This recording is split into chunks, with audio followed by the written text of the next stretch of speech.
নবী আমার দ্বিতীয় কথা বলেছিলেন, বাবা সাহাবারা আমি রাসূলুল্লাহ তোমাদের ঘরে জানিয়ে দিলাম দ্বিতীয় নম্বর কাজ হলো যখন তোমার মুসলমান ভাই ইন্তেকাল হয়ে যাবে, তোমার মুসলমান ভাই যখন মারা যাবে, তখন তোমরা শুনে কি বলবে? ইন্না লিল্লাহি ওয়া ইন্না ইলাইহি রাজিউন। এ যুবক তরুণীরা, আল্লাহ নবী আমার শিখিয়ে দিয়েছিল, বাবা সাহাবারা শুনে রেখে দাও, তখন তোমরা তার জানাজার নামাজে শরীক হবে, তার জানাজার নামাজে গিয়ে নামাজের সাথে তোমরা শরীক হবে।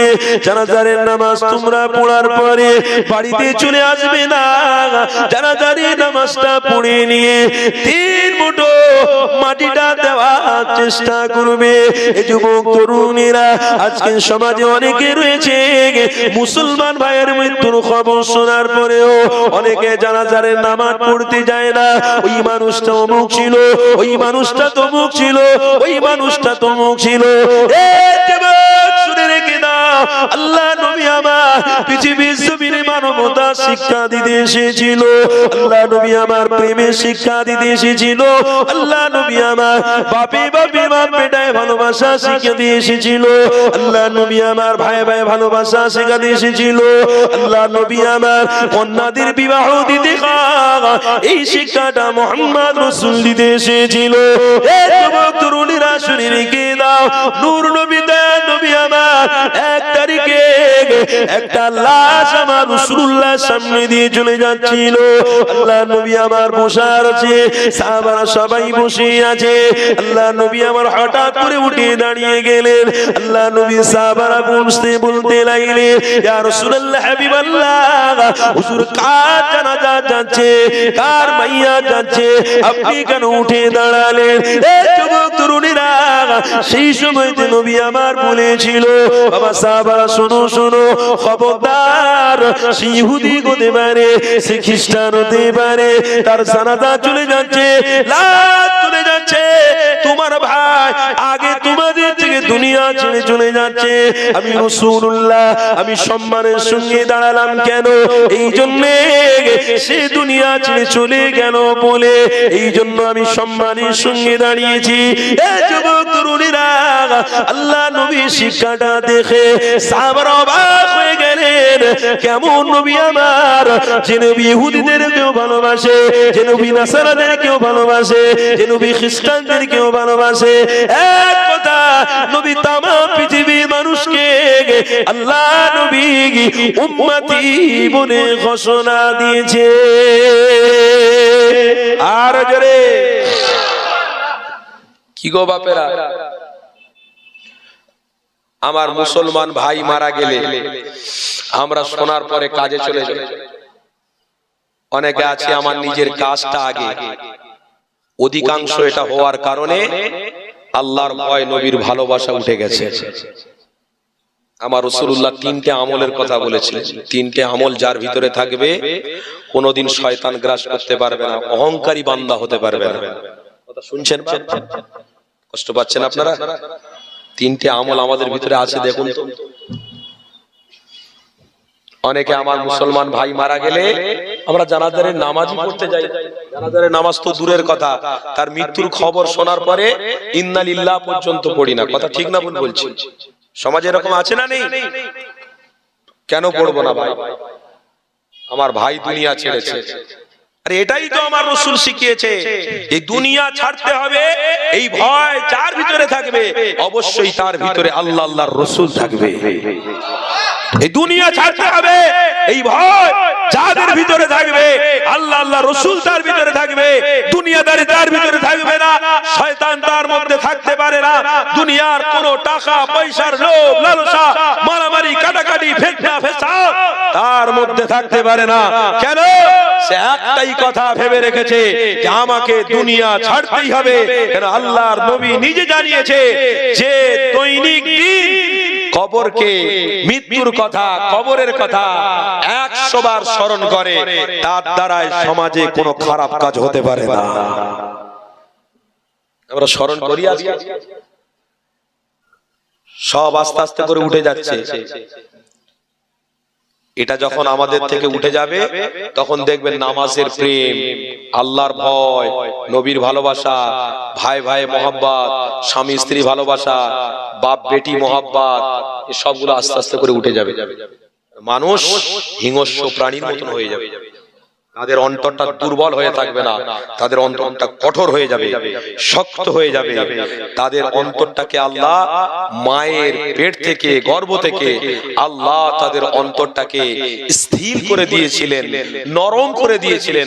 আজকে তারা দুনিয়ায় এসে এমন কাজে লিপ্ত হয়ে গিয়েছে, আল্লাহর রাসূলকে না মানার জন্য তাদের অন্তরটা কঠোর হয়েছে, শক্ত হয়েছে। তাই তাদের কাছ থেকে ঈমান নামক নিয়ামতটা আল্লাহ আস্তে আস্তে আস্তে করে সরাতে লেগেছে। কি ভাবছেন ঈমানদার ঘরে জন্ম নিয়েছি বলে সব পার হয়ে যাব নাকি? কথা বলেন না গো। মুসলমান বলে সব পার হয়ে যাব?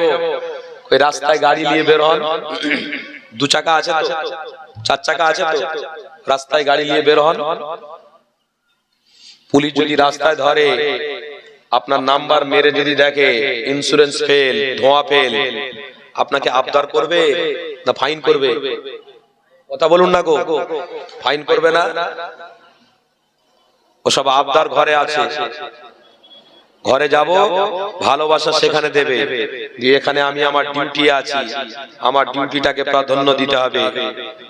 রাস্তায় যখন বেরিয়েছো তখন তুমি তোমার কাগজটা দেখাতে পারলে তুমি রাস্তায় চলতে পারবে, না কাগজ দেখাতে পারলে রাস্তায় তুমি চলার অধিকার তোমার নেই, থাকবে না। তাই পুলিশের সামনে ধরা পড়লে আমরা কি করি? অসুস্থ বিস্থ হয়ে যাই, আমরা নিজের একটা কিন্তু বোধ করি, লজ্জা বোধ করি। ইস, এতগুলো মানুষের মধ্যে আমাকে ধরলো, ইস, এতগুলো মানুষের মধ্যে আমাকে ধরলো, একটা কিন্তু বোধ হয়। তোমার সবকিছু ঠিক থাকবে তো পুলিশ তোমাকে ধরবে না, আরামের সাথে ছেড়ে দেবে। তাই তো পৃথিবীর জমিনে তোমার মধ্যে আল্লাহর ভয় যদি থাকে, মুহাম্মদ রাসূলুল্লাহর প্রেম যদি থাকে, অবশ্যই আমার আল্লাহ তোমাকে বেহিসাব জান্নাতি বানিয়ে দেবে। আরো জোরে হবে না? নারী দেখবে সিলসিলা হক মুজাদ্দিদের জামান, সিলসিলা হক মুজাদ্দিদের জামান, জলসা কমিটি গো, গ্রামবাসী বৃন্দ, ওলামা হযরত গো, দাদা পীরের হক সিলসিলা নারী দেখবে।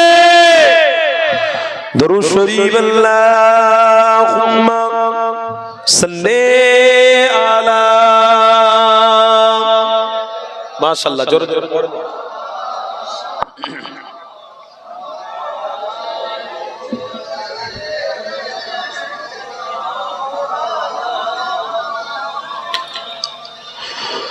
ज़मीं मैली नहीं होती, ज़मन मैला नहीं होता, मोहम्मद के गुलामों का कफन मैला नहीं होता। जोरे होगा ना? मोहब्बत कमली वालों से ओ जज्बा है सुनो लोगो, मोहब्बत कमली वालों से ओ जज्बा है सुनो लोगो, ओ जिस मन में समा जाएंगे ओ मन मैला नहीं होता, मोहम्मद के गुलामों का कफन मैला नहीं होता। ला इलाहा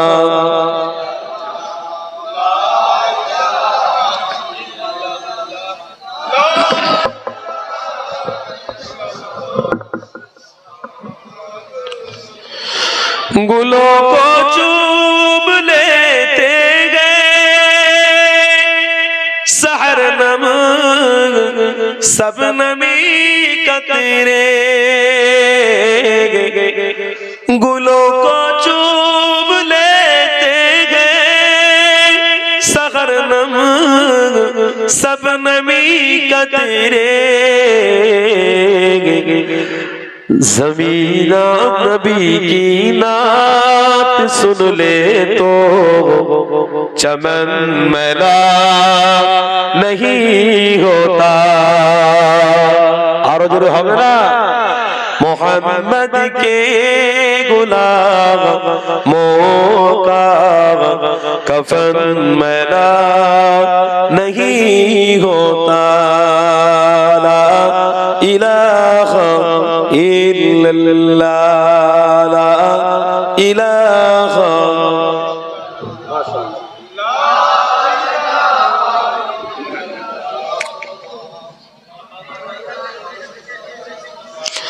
বাপেরা নওজোয়ান যুবকেরা তরুণেরা ও আমার আব্বারা আসেন আলোচনার দিকে আবার ফিরে যায়। এ নবী পাকের প্রেমিকেরা ও আমার আব্বারা মা ও বোনেরা আল্লাহ নবী আমার জানিয়ে দিয়েছিল বাবা সাহাবারা শুনে রেখে দাও আমি মুহাম্মদ রাসূলুল্লাহ জানিয়ে দিলাম তিনটি কাজ তোমরা বেশি বেশি করে করবে আল্লাহ পাক তোমাদের অন্তরে ঈমান নামক নিয়ামত রেখে দেবে। এ যুবক তরুণীরা ও আমার আব্বারা তরুণীরা এই তিনটে কাজ আমাদের মধ্যে নাই। তিনটে কাজ থেকে আমরা দূরে সরে গিয়েছি। এক নম্বরে কি ওই মানুষ যখন মারা যাবে আমার মুসলমান ভাই যখন মারা যাবে তখন মুসলমান ভাইয়ের লাশের সামনে গিয়ে গোসলটা তোমরা দিতে শুরু করো। গোসল যদি না দাও ওই ভাইয়ের সামনে গিয়ে তোমরা অন্তত দাঁড়িয়ে থাকো, কেননা তোমাদের অন্তরে একটা ভয় কাজ করবে। এই যুবক তরুণীরা আল্লাহ নবী আমার দ্বিতীয় নম্বর বলে দিল তোমার মুসলমান ভাই যখন মারা যাবে তাদের জানাজার নামাজে তোমরা শরীক হও। জানাজার নামাজে যাবে না এই রকম আশা তোমরা করবে না। মুসলমান ভাই যখন মারা যাবে তোমরা কাজে যাবে না। গ্রামের মানুষ হিসেবে তোমার একটা হক রয়েছে। কি হক বাবা? ওই মানুষটা চলে গিয়েছে ও তো আমার মুসলমান ভাই ছিল, আমার নবী উম্মাহ ছিল। হ্যাঁ খারাপ কি ভালো ও বিচার আপনি করতে যাবেন না, কেননা আল্লাহ পাক খারাপ ভালো বিচার করবে। আল্লাহ জান্নাত জাহান্নামের বিচার আল্লাহ করবে। এ যুবক তরুণীরা ও আমার আব্বারা তরুণীরা বিবেচনা দুনিয়া জমিনে আপনি আমি করতে যাব না, আল্লাহ বিচার করবে। আল্লাহ সব জিনিসের উপরে ক্ষমতা রাখে। আল্লাযী খালাকাল মাউতা ওয়াল হায়াতা লিয়াবলুয়াকুম আইয়ুকুম আহসানু আমালা। আমার আল্লাহ নিজে জানিয়েছে ওরে আমার বান্দা বান্দীরা আমি আল্লাহ হায়াত যখন দিয়েছি আমি আল্লাহ আবার তোমাদের ঘরে মৃত্যু দেব। তোমাদের ঘরে কেউ দুনিয়া চিরজীবন রাখতে পারবে না, তোমাদের কেউ মৃত্যু দেবে না এই রকম আশা তোমরা করো না, কেননা আমি আল্লাহ নিজেই হায়াতের মালিক, আমি আল্লাহ নিজেই মৃত্যুর মালিক।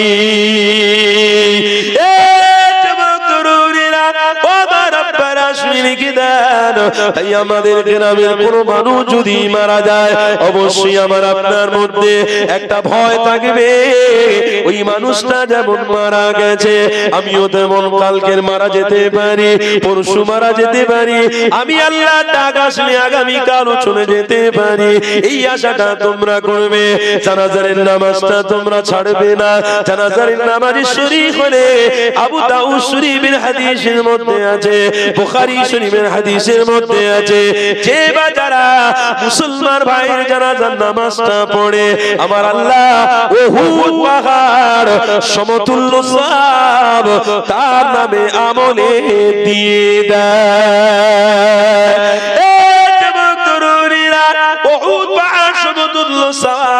আল্লাহ যদি আপনাকে আমায় দেয় কেন আমি সওয়াবটা ছাড়বো? কেন আমি কাজে গিয়ে সওয়াবটাকে হাসিল করব না?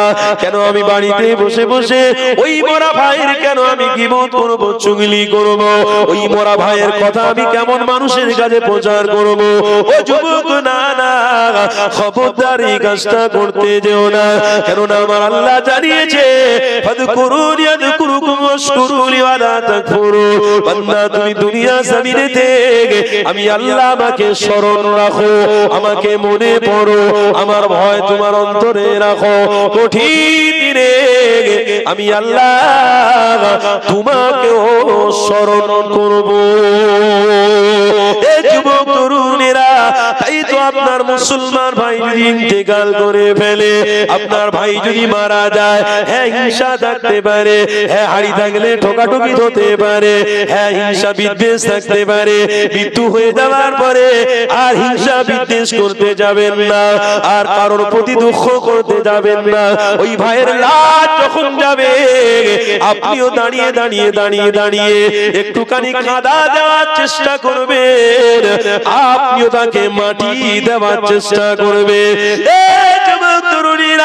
আল্লাহ নবী সাহাবাদের জানিয়েছিল, বাবা সাহাবারা শুনে রেখে দাও, আমি মুহাম্মদ রাসূলুল্লাহ জানিয়ে দিলাম, তোমার ওই মুসলমান ভাইকে যখন তুমি জানাজার নামাজ শরীক হবে, ওই মুসলমান ভাইয়ের জানাজার নামাজটা যখন তুমি আদায় করার জন্য ঈদগাহে যাবে, তোমার অন্তরে অহংকার থাকবে না, তোমার অন্তরে কিমত থাকবে না, তোমার অন্তরে শয়তানের ধোঁকা থাকবে না, তোমার অন্তরে মানুষের রচিত দ্বীন ইসলামের বিরুদ্ধে তোমার অন্তর যাবে না। ভাই ভাই মারামারি, বাপ বেটায় মারামারি তোমার অন্তরে আর শয়তান কোনো কাজ করতে পারবে না।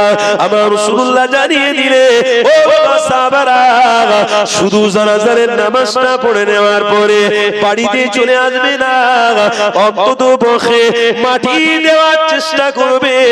এখন অনেক আমার সমাজে ভাই রয়েছে, সময়ের অভাবে জানাজারের নামাজ পড়ে দুয়াও করে না, মাটিও দেয় না।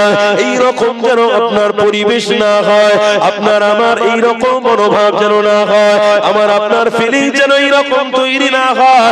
কেন আমার ভাইয়ের জানাজার নামাজে শরীক হলাম, আমি মাটিটা দেবো আমার ভাইয়ের সামনে, আমার ভাই দাফন করার পরে কবরে হাত দুটো তুলে আল্লাহর কাছে বেশি বেশি করে দোয়া চাইবো। আপনার ভাইয়ের জন্য যদি আপনি দোয়া চান, আপনার চলে যাওয়ার পরেতেও আপনার ভাই, আপনার সন্তান আপনার জন্য হাত তুলে দোয়া চাইবে।